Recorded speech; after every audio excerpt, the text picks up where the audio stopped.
இந்த ஜனநாயக நாட்டில் ஜனநாயகப்படி அரசியல் நடக்குதா? மக்கள் விரோத அரசியல் நடந்துட்டு இருக்கு. மக்களோட வாக்குரிமையை காசு கொடுத்து வாங்குறது எவ்வளோ பெரிய ஒரு அயோக்கியத்தனம், எவ்வளோ பெரிய அராஜகத்தின் உச்சம். அப்போ மக்களாட்சியை குழி தோண்டி புதைக்கிற மாதிரில இருக்கு. இந்த மக்களாட்சி தத்துவத்தையும் இந்த மக்களாட்சியையும் இந்த ஜனநாயக நாட்டில் இந்த ஜனநாயக உரிமையை குழி தோண்டி புதைக்கிற மாதிரில இருக்கு. இதை எல்லா காலத்திலையும் எல்லா நேரத்திலையும் இந்த மக்கள் ஆதரிச்சிட்டு இருக்க மாட்டாங்க. ஏன்னா மாறி இருக்காங்க, மக்கள் மாறிக்கொண்டே இருக்கிறார்கள். மாறிய மக்கள் தான் இன்று நாம் தமிழர் கட்சியில் எங்களை வலிமைப்படுத்திக் கொண்டிருக்கிறார்கள்.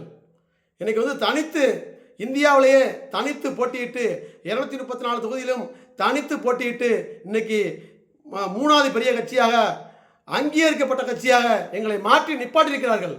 இந்த மக்கள் மகத்தானவர்கள். நாம் தமிழர் கட்சி அவர்கள் எங்கள் அண்ணன் செந்தமிழன் சீமானை முதலமைச்சர் ஆக்காமல் விடமாட்டார்கள். நாம் தமிழர் கட்சியை ஆட்சி அரியணைக்கு அமர்த்துவார்கள். எங்கள் அண்ணன் செந்தமிழன் சீமானை ஆட்சி அதிகாரத்தில் அமர செய்வார்கள். அன்று அன்னைக்கு தான் தமிழ்நாட்டில் அரசியல் விடுதலை பெறும். அரசியல் விடுதலைக்கு தமிழ்நாட்டு மக்கள் வித்திடுவார்கள். தமிழ்நாட்டு மக்கள் அரசியல் புரிதலோடு எங்களை அரசியல் தமிழ்நாட்டு மக்கள் எங்களை அரசியல் புரிதல் கொண்டு எங்களை வெற்றி பெற செய்து ஆட்சி அரியணையில் அமர்த்துவார்கள். எங்கள் அண்ணன் செந்தமிழன் சீமான் அவர்களை ஆட்சி அரியணையில் அமர்த்துவார்கள். இது உறுதி.